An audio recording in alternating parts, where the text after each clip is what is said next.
Hey, what's up, y'all? It's cracking its deep. About to react to this vid by Mostly True. This is the 7 levels of high. I'm very interested in watching this vid because I want to make sure I don't ever get to that 7th level. And I want to know what it's like. I want to hear them describe it. I've been very uncomfortably high before, and it is a very unpleasant experience mentally. And time just feels like it's going so slow.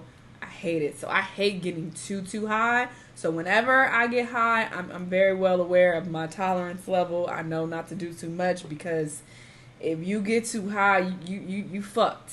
I mean, you could just go to sleep. That's the good thing about getting too high versus getting too drunk. You really fucked and you throwing up and you just feel like death.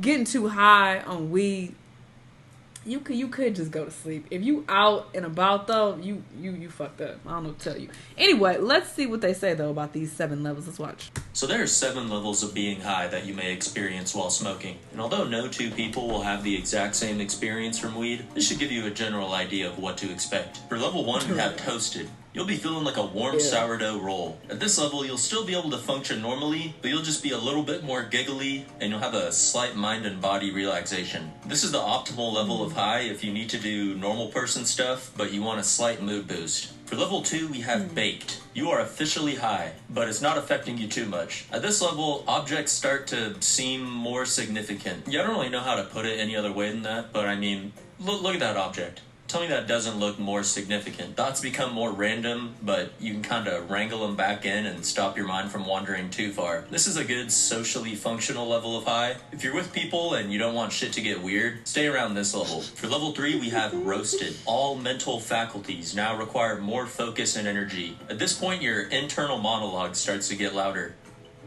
You know how you just heard your own voice in your head reading those words? Well, when you're sober, you think your thoughts quietly, if that makes sense. But when you're roasted, you think your thoughts louder. Also, at this point, sentences are very difficult to form and require expert planning and precision to execute. Next up, we have level 4, sauteed. Sure. Sentences are relics of the past. It now requires all of your energy just to form words. What?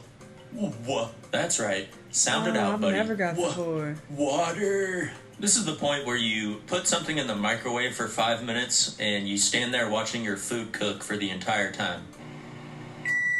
Wait, I've done that. It don't take 5 minutes though. Yo, microwave trash. You gonna get it out? Can you turn the fucking microwave off? Yeah, they really should have like a midnight stoner mode for microwaves. Level 5 is known as Stony Bologne. This is when paranoia starts to set in. If you're with other people, avoid eye contact. You will get your soul stolen. This is also when you can become hyper analytic of every thought you have and every action you take. Yeah, am I walking funny? Is it weird to have the thought that I just had? What about that one? Or this one? Am I my thoughts? Or am I the thing that is thinking the thoughts? Yes, you are. No, I'm me. I'll be having some deep revelations when I get to this level. Okay, I have gotten to this level before. So I've gotten pretty high. I wasn't relating to the other shit he was talking about, but this is very relatable. You're just a thought. No, I'm actually you. You aren't you. It's me. This is also the point when I normally feel like I'm just a little goblin inside my own head, watching TV through my eyeballs. At level 6, you have the Kush Coma. Right before you enter a Kush Coma, it can feel like your heart is about to beat out of your chest. At this stage, it's very common to experience weed paralysis, where you just kind of get so high that like you're stuck or you're frozen. I actually have a funny little story about this. One time my friend was throwing a party and we went out to the park next to his house to smoke weed, but he said he was going to take a few extra rips and that he would meet us back at his house in a few minutes, but he ended up getting too high and he just became frozen on that bench for like multiple hours, like a few hours, while the party just continued at his house. He wasn't even there for his own party. At some point he booted back up like a lagging 90s Dell computer and he was good as new, but you know, sometimes you just need like a few hours on a bench alone at night before like you're ready to go back to the social situation. So, you know, keep that in mind. And last but not least is number 7, the final form of every stoner, the most sacred of all highs, zooted. You will be feeling like a cryptocurrency, man. Telepathy is now activated, as you no longer require mouth noises to communicate. This is where you start to experience frame rate drops in your vision. Your graphics card is overheated. You can't even sustain 60 FPS at this point. This is when you eat a pizza roll and you feel every individual muscle fiber of your esophagus expanding and contracting as it travels down your throat. You're fuck? way past couch lock. You and the couch are now merged with each other on a molecular level. Where do I end and the couch begins, you ask? What? The answer This don't sound like is weed. yes. Well, anyways, that's it for today. I don't know about that. That wouldn't sound like weed to me, but sure. But I guess that can happen. You know, if you get too high, I guess it is possible.